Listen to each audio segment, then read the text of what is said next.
So I thank you all for joining us on this lovely Monday afternoon. I'm Jessica Rieger. I'm the Director of Program Performance and Operations for College and Career Readiness at the System Office. And I'm joined today by Dalanda, our Education Program Specialist. And we are going to, this will probably be more of a review, but we're going to start off a 3-series targeted training on ADVANSYS. Today's will probably be the most familiar for everybody. This will just go over some resources, things like that, as well as data entry and approval processes. But with that, we will get started. If throughout this presentation you do have questions, we'll pause to check the chat. But here, good. All right. So if just a few housekeeping things, if you'll use the raise hand function or the chat if you have a question or comment, again, we'll pause throughout the presentation and check for those. We will record this session and we will post it to the PD archives along with the slide deck, so don't feel like you need to frantically take notes. Only use the chat during the call. I think with Zoom, this is not so much of a thing as it is with Teams, but if something comes up after this that you have a question about, please use ServiceNow or send an email to myself or Dalanda. Also, AI bots are not prohibited. Lee does a pretty good job of teasing those out as we let people in, but that is a policy of the System Office. What we're going to go over today is a review of resources for ADVANSYS. Oftentimes we get questions, especially when folks have new hires that deal with CCR data, or if they have other departments that would like to learn more about ADVANSYS. We get a lot of questions about where training and resources are available for ADVANSYS, so we just want to do a review of that. And then after that, Dalanda is going to give a review of the workflows for data entry and approvals. I took this concept from Jennifer Bean here at the System Office, who does our NRS assessments and HSE vendor management. But I liked this one because today we don't want to cover any specific student record checks or tech support or help desk assistance. We don't want to discuss Continuate or check-in, check-out reporting because we will be doing those sessions. One of them is this week on the 31st, and I think Lee is going to give you the links for registration at the end of this presentation. But we will be going over those items on Halloween, and then we have another one the following week on the 6th. But we will get the registration links to you today if you've not already seen those. Okay, so the first one, and again, we will share this slide deck so you'll have access to be able to just do control and then click on these hyperlinks within the PowerPoint. But ServiceNow has a lot of resources for ADVANSYS and colleagues.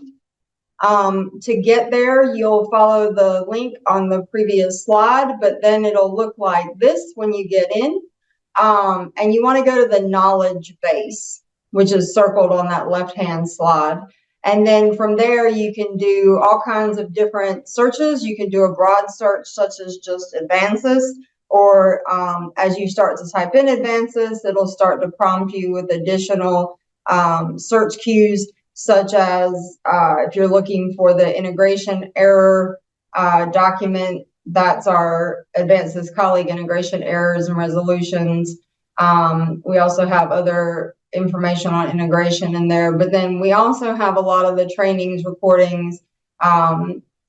There's section manuals on MPHSE processes within ADVANSYS with the screenshots. So ServiceNow is where you'll find a lot of the things related to ADVANSYS as it relates to Boomi integration or as it relates to colleague. So when you do just a search for ADVANSYS, these are some of the things that will come up. If you had all the time in the world, it goes back to all of the cohort onboarding recordings, all of the office hour recordings. that's probably outdated to some extent and a lot to try to review. But for example, the multiple pathways to high school equivalency, if you have not downloaded that workflow, that is an excellent workflow to download. The other thing I will mention with ServiceNow is that when you click on any of these, you will notice that it says that you can subscribe to the article. If you subscribe to the article, then every time that article is updated, anything's added to it, if it's modified, you will get an email letting you know that there is a new version of that manual or of that knowledge article. So you don't have to constantly go back and check when you need to use the manual, you know, is this the latest version, that kind of thing. It'll automatically go ahead and tell you if you subscribe to it. The other place to find a lot of useful information, and again, this information is going to pertain more specifically to ADVANSYS as it relates to the state of North Carolina and as it relates to colleague. But the Title II website, which is posted at the top, you've got a whole section on documents and resources. There are, under the 23-24 ADVANSYS tour information, you've got different handouts from the ADVANSYS regional tours that we did, where we had different colleges and providers showcase their workflows and share a lot of great one-pagers and templates with everyone. So those are up there. We also have examples of workflow best practices based on if you're a small, medium, or large provider. There's a document on adult high school courses and the grading of those. And then Reina Rodriguez at the System Office has made some excellent simple, easy to follow documents on canceling or updating classes within ADVANSYS, and then as it relates to colleagues, so those are available for download as well. And then we have a document too on resolving the person match. So oftentimes we'll get tickets where you put the student in ADVANSYS and it did not integrate over to colleague yet, and that's oftentimes a perk hold or a PERM screen in colleague that you need to check because the system has found a student that could possibly be a duplicate and it needs your approval prior to integrating it. We also have the program performance section of the Title II website. So my area has two parts of the website. One is specifically ADVANSYS.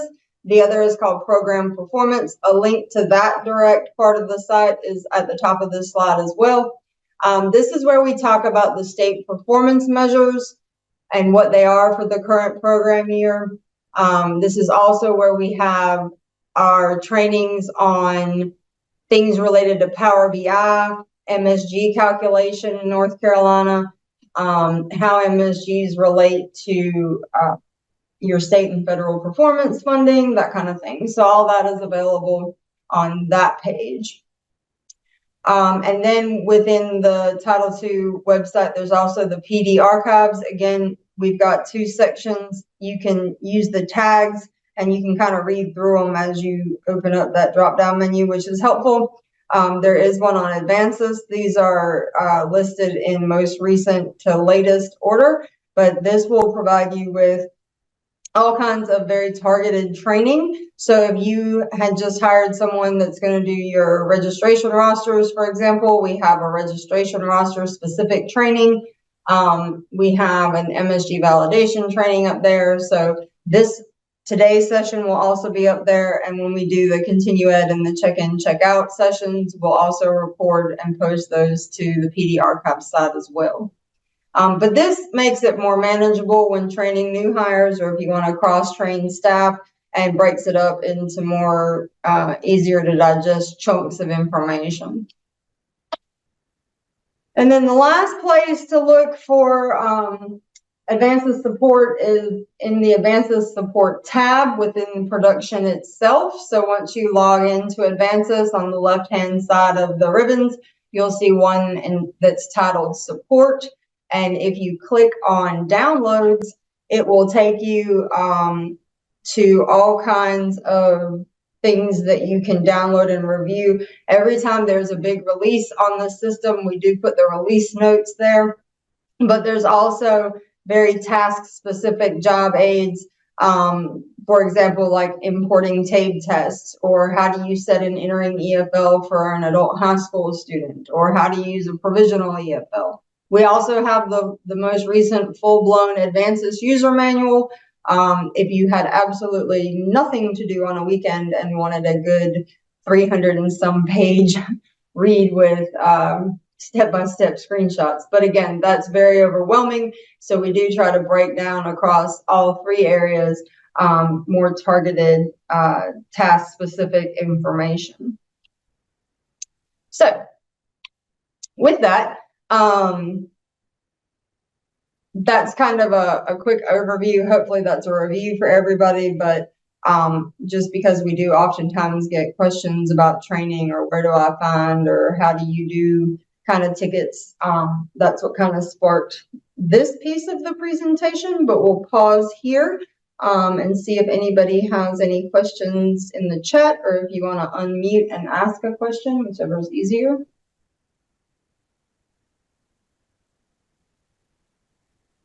Lee, do you see any questions? So far, I've just been sharing your links, so I haven't noticed anything from anyone else. But yeah, please feel free to type in the chat, or like Jess said, just raise your hand, mic yourself, and ask away. But no, I haven't seen anything so far. Okay, awesome.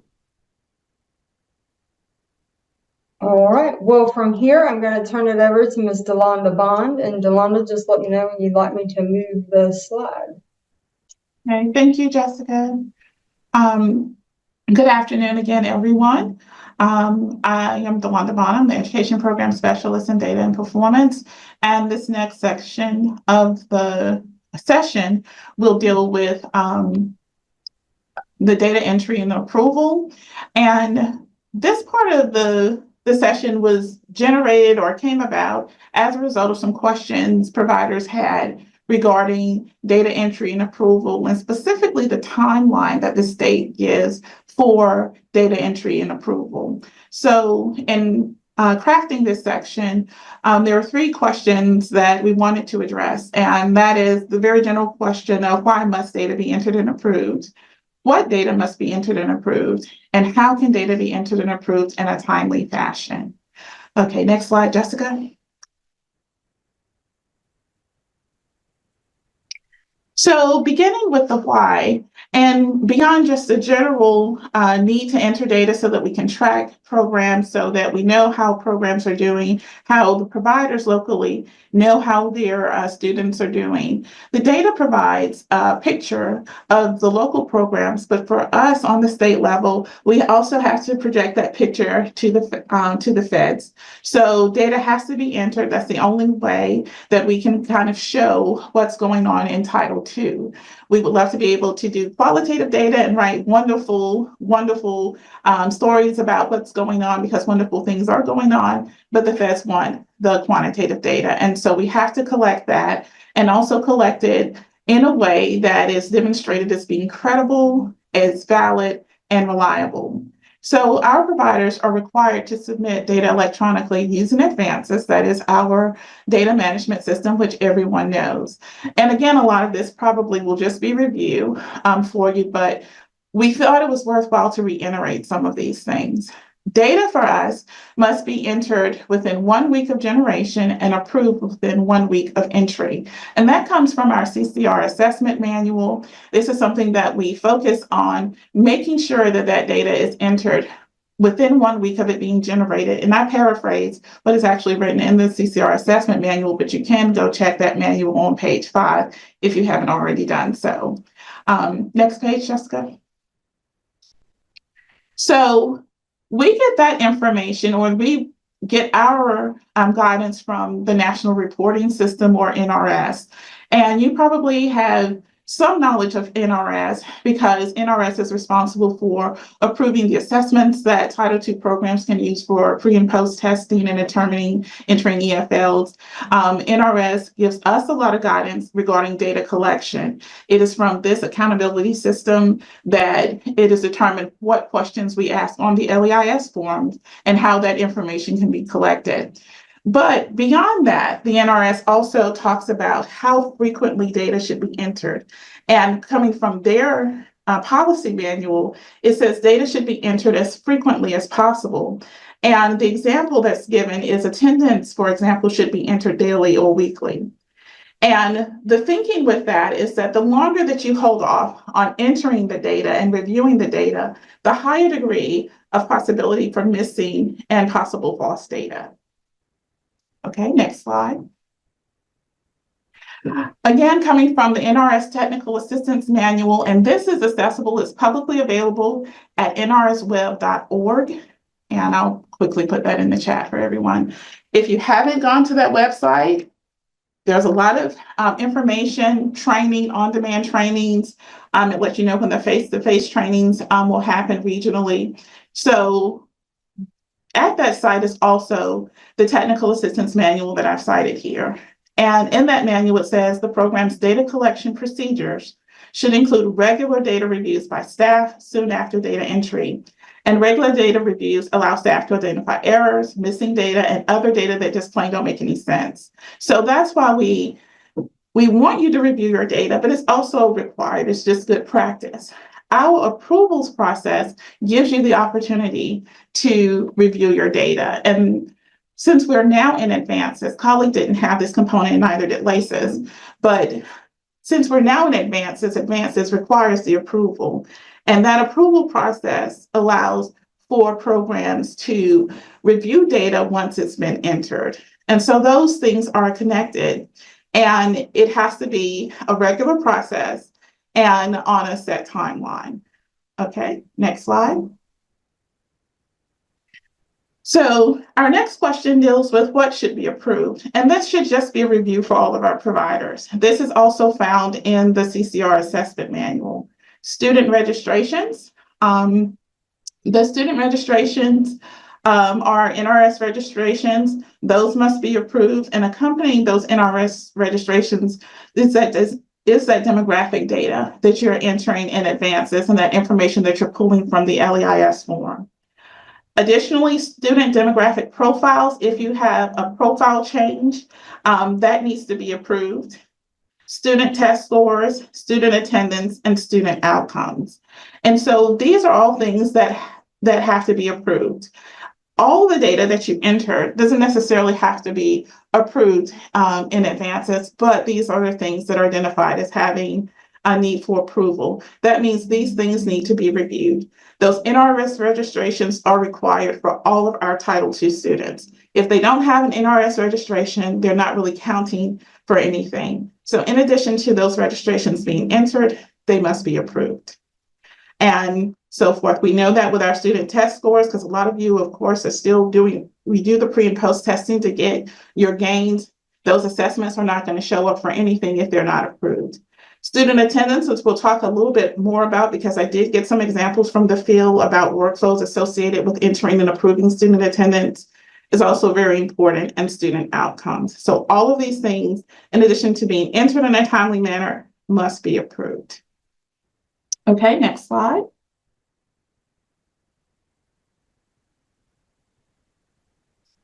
So if you are unsure if you have any outstanding approvals, you can go into advances and the approvals pending section. And this is accessible to people who have the permissions to do the approvals or to see those approvals, but you access the approvals pending section from the program management screen.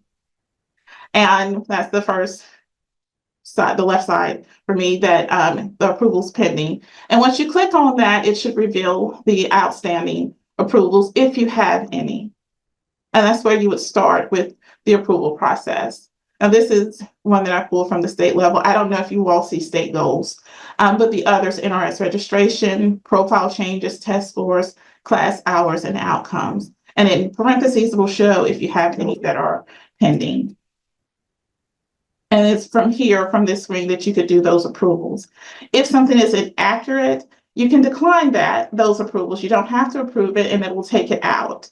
But you do need to be checking this pretty regularly.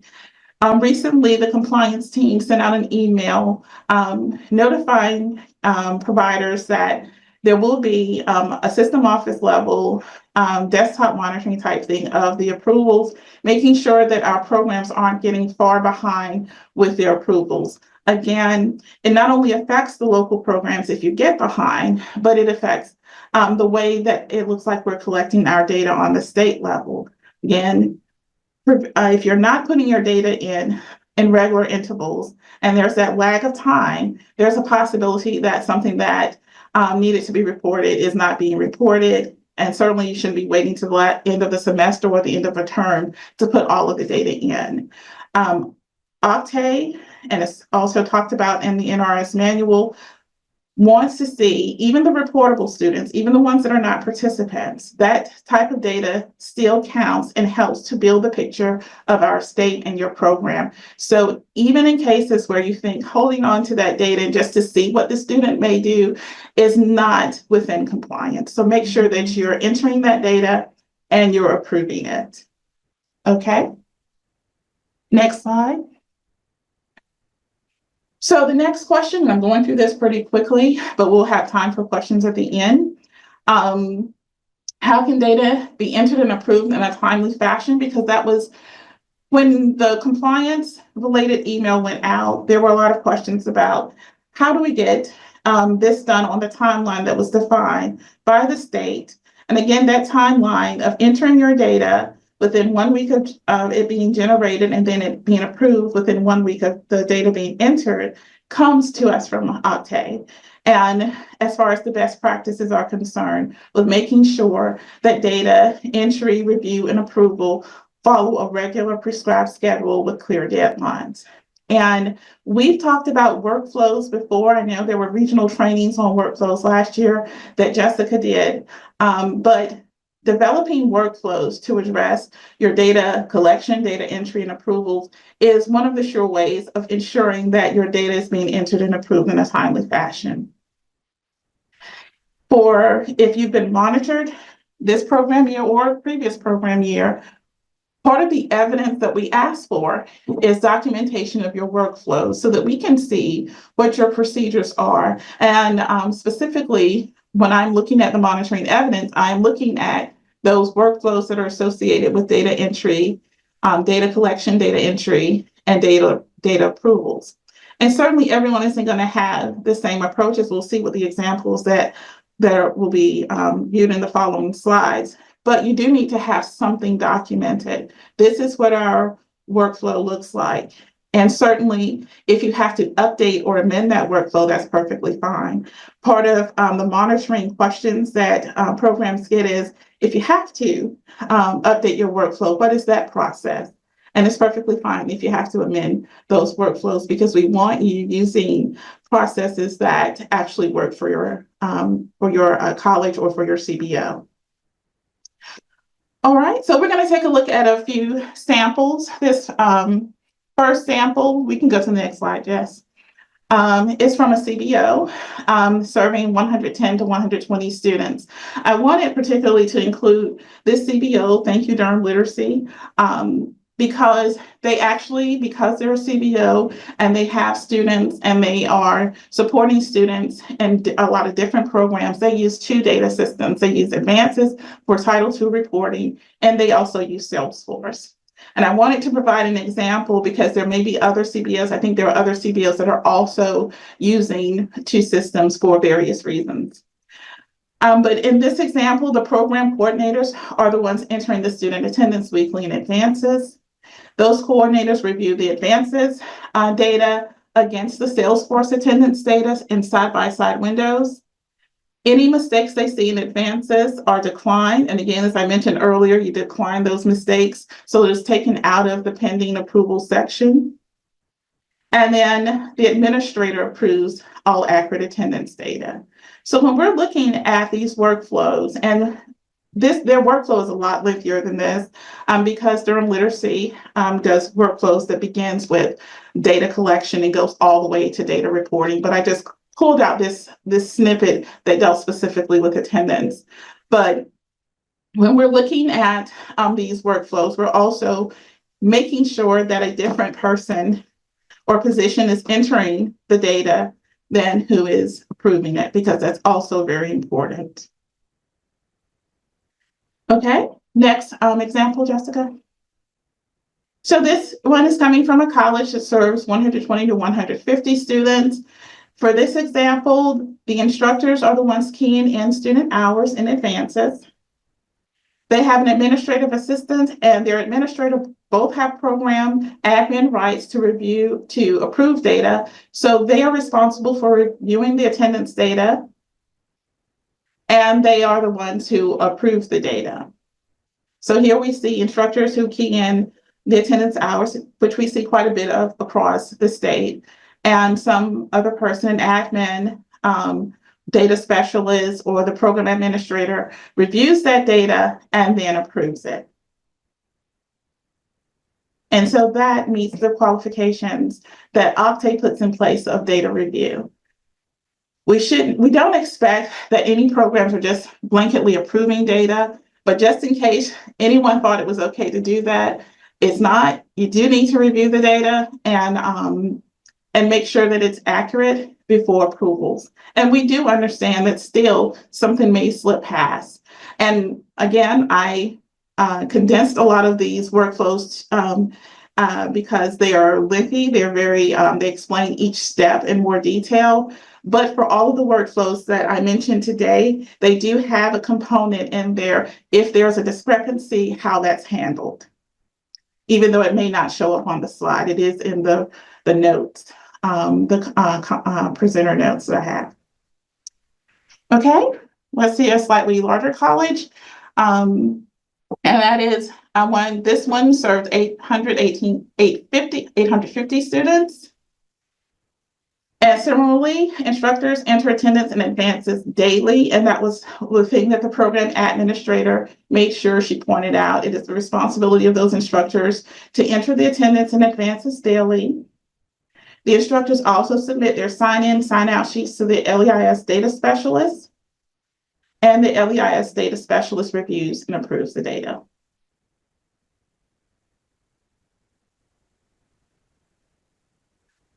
Next, a college that serves 2,500 to 3,000 students in Title II. Here, they have daily attendance entry by instructors. Again, instructors entering the data. Those instructors, they collect their sign-in and sign-out sheets and submit it to their department chair. And the department chair is responsible for reviewing the attendance sheets, reviewing the data in the attendance sheets and in ADVANSYS. In the case where there are mistakes, the department chair meets with the instructors to get those discrepancies resolved. And then the final approval is given in ADVANSYS for accurate data. And in this case, the department chair notifies the instructors that the data has been approved. And that's done immediately after the approval. So the instructors know that their attendance data has been approved.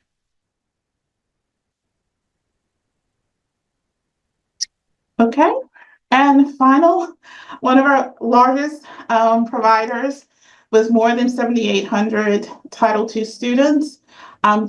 They provided this lovely graphic. I can't take credit for it, in which they break down, which I'm not going to read through all of this, but I thought it was worthwhile to show how they break down their attendance workflows based on the type of class they have. So they have one workflow for in-person classes, one workflow for hybrid classes, and one workflow for online classes. And each one of these differ as they are color-coded. So in some cases, the instructor begins with the sign-in sheets and things, and in other, the attendance workflow begins with the program admin. They also implemented their own spreadsheet, a calculator that they reference in this graphic as an in-house developed Excel spreadsheet that calculates and rounds synchronous and asynchronous contact hours together. So they've taken that extra step with that.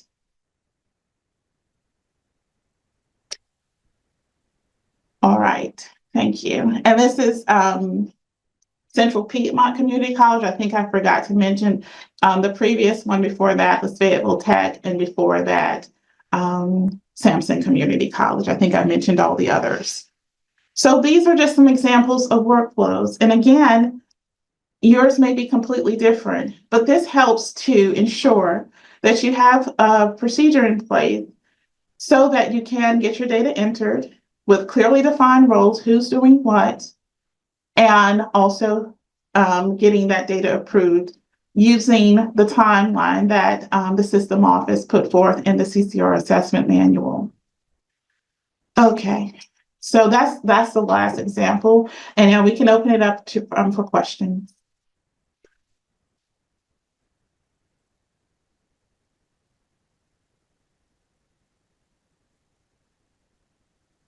So feel free to unmute or put your question in the chat box.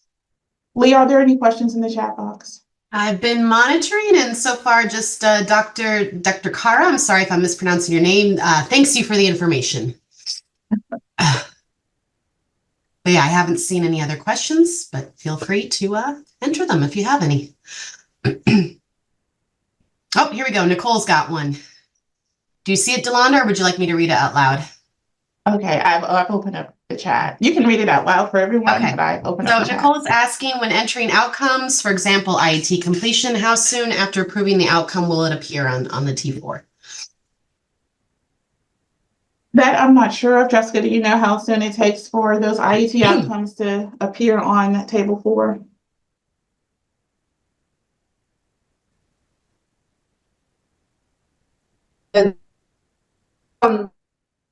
The outcomes, once it's been a within, if it's not instantaneous, then no instantaneous, it will appear on your table 4.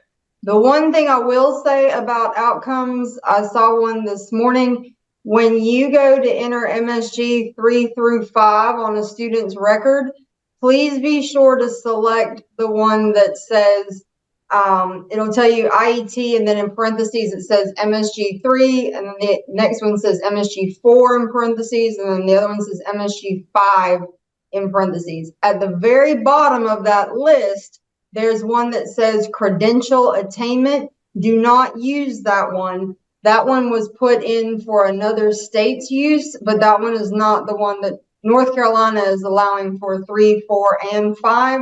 So make sure when you're selecting the IET outcome that you have that 3, 4, or 5 in the parentheses. But then it should show up on table 4 if you're on table 4 again.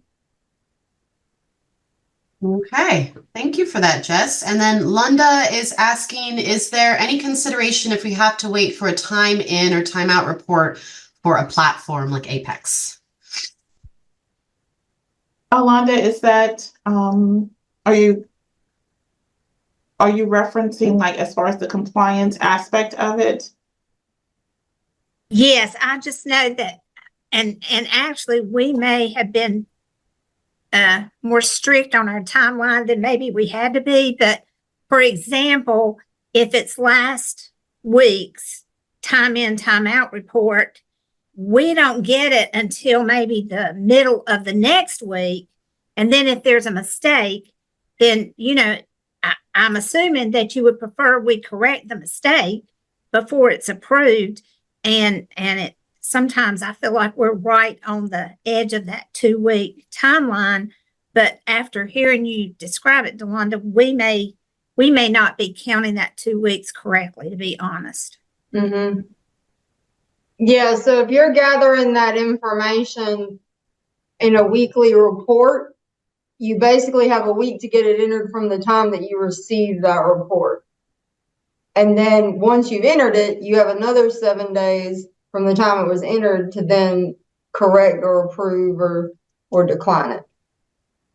I don't have my hand raised, but thank you so much. That makes all the difference in the world.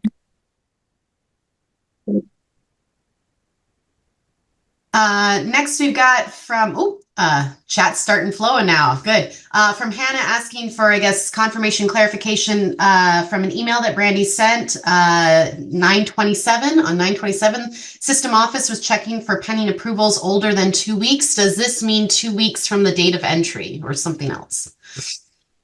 So that means that if, for example, it is October 1st, and you still have attendance entries that were entered in August or the first week of September that have not yet been approved or denied, then that would be what we're looking at. So it was entered, and then now it's been 2 weeks after the point for which it should have been approved. So basically it's been sitting out there for, and it's really not even, it's basically it's been sitting out there for 4 total weeks or more, because the approvals pending is where we're waiting on it to be approved. That the date on the approvals pending is the date entered. So if it's September 1st, then as the data entry, and then here we are October 1st, and it's just been sitting out there. But I don't think, I think some folks are concerned that probably don't need to be concerned, because what is hard for us to relay out to each individual local level is that, for example, when we went in on 9/22, we had NRS registrations with July 1 through July 6 dates that had just been entered. If Octay comes and monitors the state, which they will soon, we have a problem, because the state manual says we're going to enter data within a week and then approve it within a week after entry. That's not even necessarily the state. Octay every year, every January, has to approve each state's assessment manual. So we have to negotiate with them what our data entry approval process looks like in North Carolina. So we don't have the option as a state to say, well, we require providers to get it in every other month, or we require them to get it in every quarter. Like, they wouldn't approve our manual if we said that. So even when we were on colleague, it was data had to be entered no less than weekly. And that change came around with the switch from WIA to WIOA. So when we went to performance funding that started around 2016 to 2018, that's where that requirement became something that Octay wanted the state to define. And then every single year they have to approve how we define it. So it's not Jessica said we're going to do it this way, or Sandra said we're going to do it this way. It's higher up. Yeah, we had to negotiate back and forth. But, and it's not, hey, this was entered September 1st, and then September 15th, I'm going to be like, okay, we got you, you're getting a letter. That is not the purpose of this at all. This is more so, why do you have NRS registration sitting out there from like July or August that, you know, I had some when we archived the program year in September, I had some that were in April and March and a few in May, and it's, if you don't need it, decline it. But that's what we have to cut down on, or cut out. We cannot have that going on. The other thing I noticed at a state level is that when it gets time to be the ICR reporting time for the colleges, that's when we'll see like registrations from like months prior like pop up, or so you don't want to be holding data that long. It gives too much room for error. So I guess that helps to make sense of all this. Yeah, so building off of that, like you said, Jess, this isn't, a gotcha moment if that data is sitting in there longer than the 2 weeks. But Janae did ask for entries that are having issues being resolved and take longer than 2 weeks, and there are valid delays. I don't know what these valid delays would be. Is there a means of communication to you folks? Is this not really something that you even want to address? Per provider, if there are valid delays beyond the 2 weeks. Yeah, I mean, as always, if you encounter an issue or you have a question, you are always welcome to email anybody at the system office for guidance on how to do that. Okay. There are 2 more questions in the chat, and then Nicole, I do see your hand, and I also see Tracy's hand, so I will call on you. So Renda asked, could you give a recommendation of a workflow for off-campus locations entering and approving? Example, instructors are off campus entering attendance, and we do not get those sign-in sheets until the following week to start approving.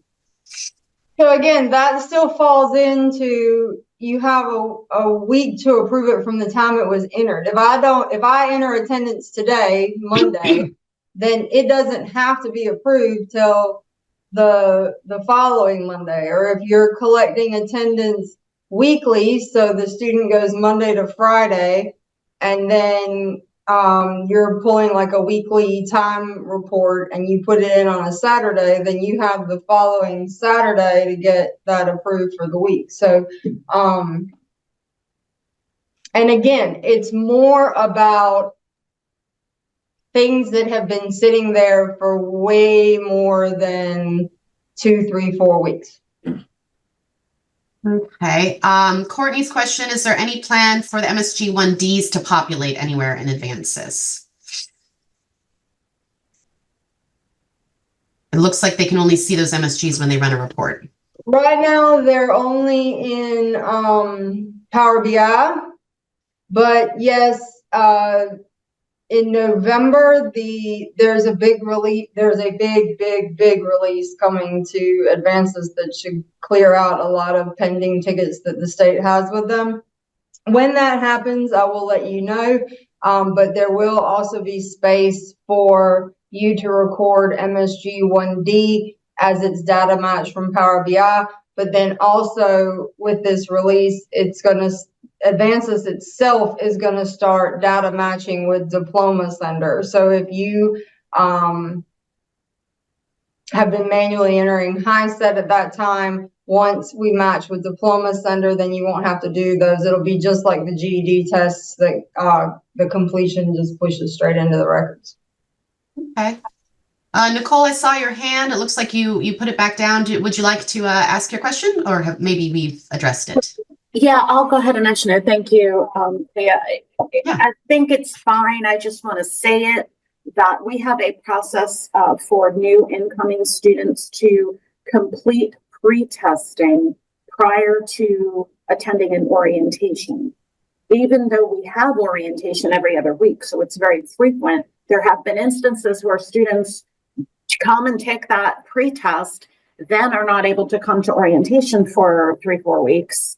And it is at that point in time, after they complete orientation, that we register them and input hours. Therefore, that would be a instance of us entering hours when the student finally comes for orientation, dating back to that original pre-test date. So if that makes sense, that is typical for us to have that 1 to 2 week delay in even entering it, because we wait until they come to orientation to be able to capture the time for the pre-test. If they then don't come to the next story, but it takes them a couple of times to actually get to orientation. We have seen, well, gosh, that person pre-tested 3 weeks ago, and now they're finally popping up in orientation. So what do you have to say about an instance like that? Is that a concern? So as not to confuse everybody else on the call, that is something that you and I can discuss after the call. I don't want people to get confused with that process, but Gotcha. There is a solution for that. With intake, sure. Thanks. Okay, and then Tracy, I also saw your hand was up. So if you'd like to unmute yourself, if we haven't addressed your question, feel free.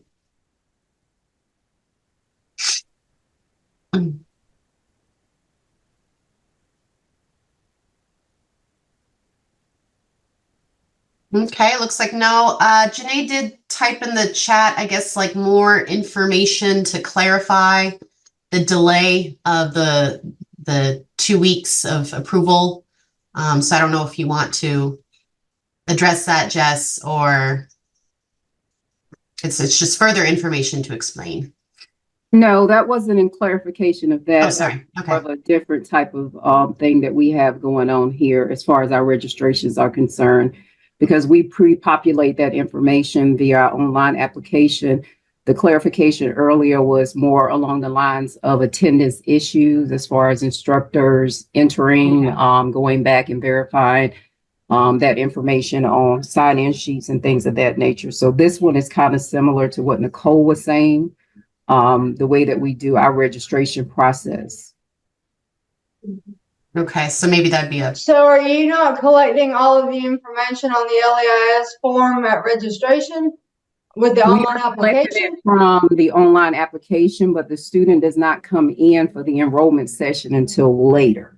So the student may come in a month later. So we do that online enrollment, and then we enter that information in the system, and they come to the enrollment session later. If they don't come to the enrollment session, that's when we will decline that registration, but we do it prior to, so they'll have that ADVANSYS ID for the testing piece.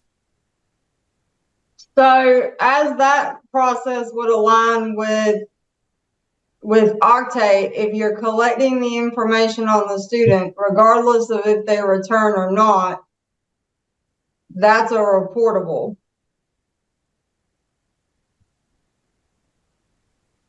So I would approve it anyways. Okay. Because if not, then, I mean, that anybody who comes to seek information about the program completes an LEIS, we are supposed to report that. So I wouldn't decline those. I would just accept those. And then if they don't come, then, I mean, it's just going on 2A. But they never sign the LEIS form because it's populated through element 451. And then that's merged. Which is fine. The LEIS. Okay. And you don't have any chance to, especially with socials and all that, you know, we verify them here. If you're just taking it, and that's why we haven't gone to a automatic intake, that would be my concern about, you know, approving it. You have no verification of anything. That's true, because you don't see any of their IDs or anything until they come into that enrollment session. Yeah, again, though, with Octave, it does say that it's student self-reported. So I don't think that, I mean, if you're collecting the information for an LEIS form from the student reports it. We're supposed to put it in the system and then report it on the tapes. And I guess then if the student comes in and you realize, you know, you're looking at it and it's like, hey, is this still your address, or is this, you know, you can do a profile change, that's fine. But it is student self-reported. I guess the problem is what we're running into now too, is that the students are putting that information online, and then something has maybe off, like their name is spelled different, last name is, you know, they're put in the wrong place, something has changed. So then we would like to verify that information before we approve it, because that's how we end up with duplicates inside of colleague. Mm-hmm. So if we approve it, we're essentially possibly creating another CID without even, you know, knowing if that student's information is accurate. And we have run into that. Yeah. The students' IDs that come in, but I am concerned that, I mean, it's one of the pitfalls with collecting it electronically like that. I mean, but all I can tell you is that if you're going to gather the information from the LEIS sheet, if it's student self-reported, it's supposed to go into the system, and then you do a profile change. But I get it with the duplicates and things like that. I don't know if there's a way to generate, an email out where they then send their, or if you do like a quick call to say, hey, I'm not really sure what the best solution is there, but that is one of the catches to doing it fully electronic, is that you may have to do profile changes later, or if they're using their names way differently, or they had used it way differently in the past, you do run the risk of a duplicate, but.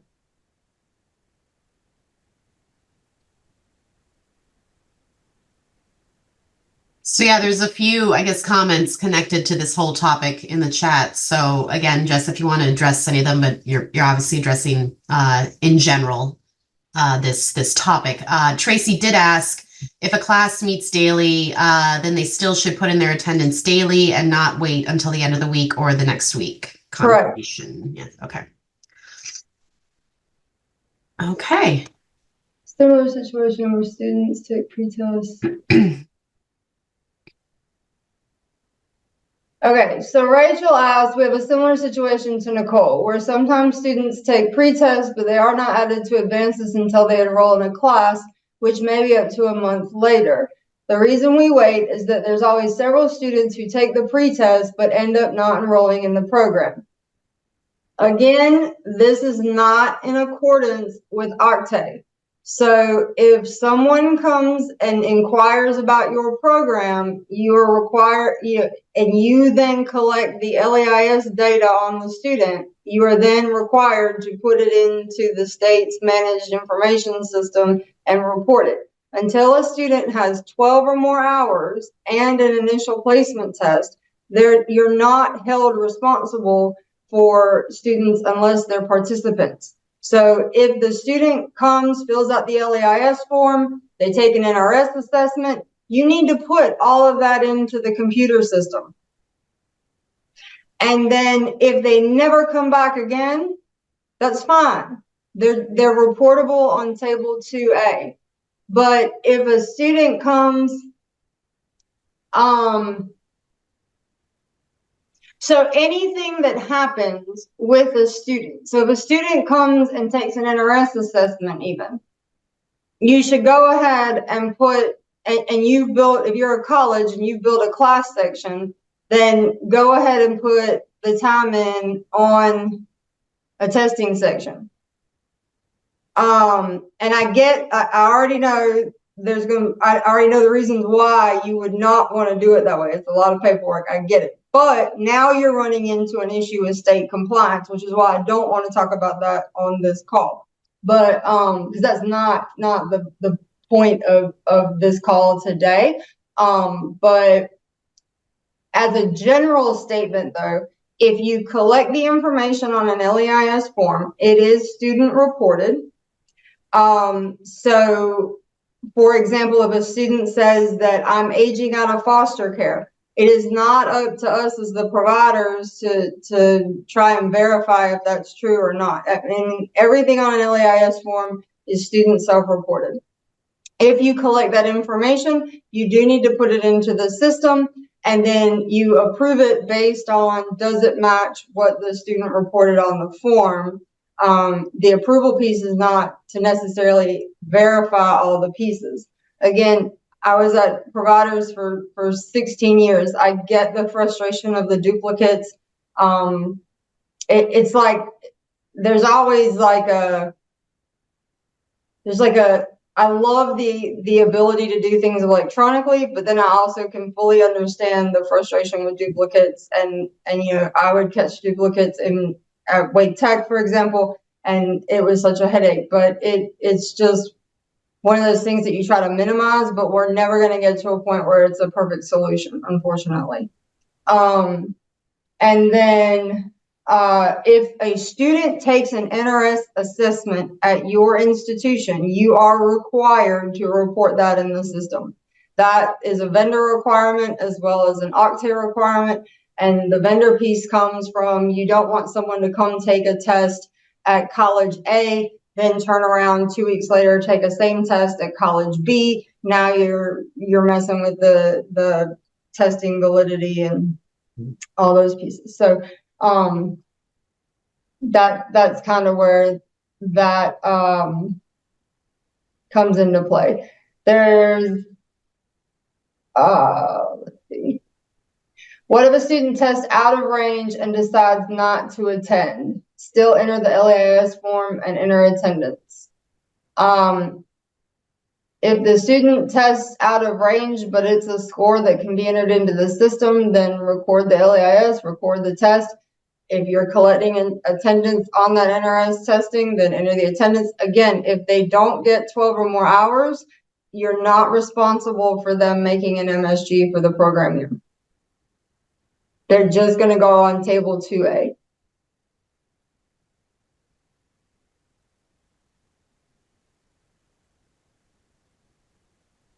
Okay.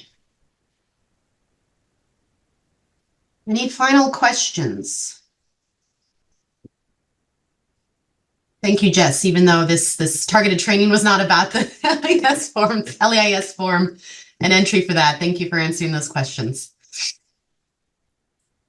Okay, so I think I will then just share. If you do have any more questions, feel free to type it in the chat. But I do want to share some of the more upcoming trainings, including some more targeted ADVANSYS trainings. So hold on. Okay. So yeah, we've got here, hopefully I'm doing this correctly. Excellent. So yeah, the next two targeted ADVANSYS trainings that we've got coming up, the next one will be on Halloween. So we get to celebrate together, wear your costume if you want, from 1 to 2 p.m., the checkout check-in feature in ADVANSYS. And I will insert the registration link in the chat for that. After that, we got another targeted training with ADVANSYS for using the import feature on November 6th, same time at 1. I'm going to enter that in the chat as well. And then to wrap up our fall going into the new year, our final new directors orientation session 4 is going to occur on November 14th at 10. If you haven't attended any of their sessions, that's fine. We love to have you, and you do not have to be a new director to attend the new directors orientation. There's pertinent information for all. Feel free to attend. And then just to let you know, we did have to cancel session 2 and 3 for our COABE Instructional Best Practices Conference, COABE Conference Series. Unfortunately, events including Hurricane Helen out of our control created those delays, but we are relaunching that event. That series. So November 21st will be the next in the COABE Conference Series. Come join us. I think Megan Norwood from Caldwell will be presenting on AI. I know we're all very interested in that topic. And then the other 2 sessions in the COABE series will occur January 23rd and February 20th. I am just inserting all those in the chat, so feel free to open them all up. But if you're in our listserv, we also send out information regarding these trainings and registration links, and you can find them in our PD calendar on the nctitle2.org website. So I believe that's it. So with that said, thank you so much for attending. If we don't have any more questions, thank you, Jess and Dalanda, for your great information, and we look forward to seeing you again for the next targeted ADVANSYS training on Halloween. Take care, everyone. Bye. Bye.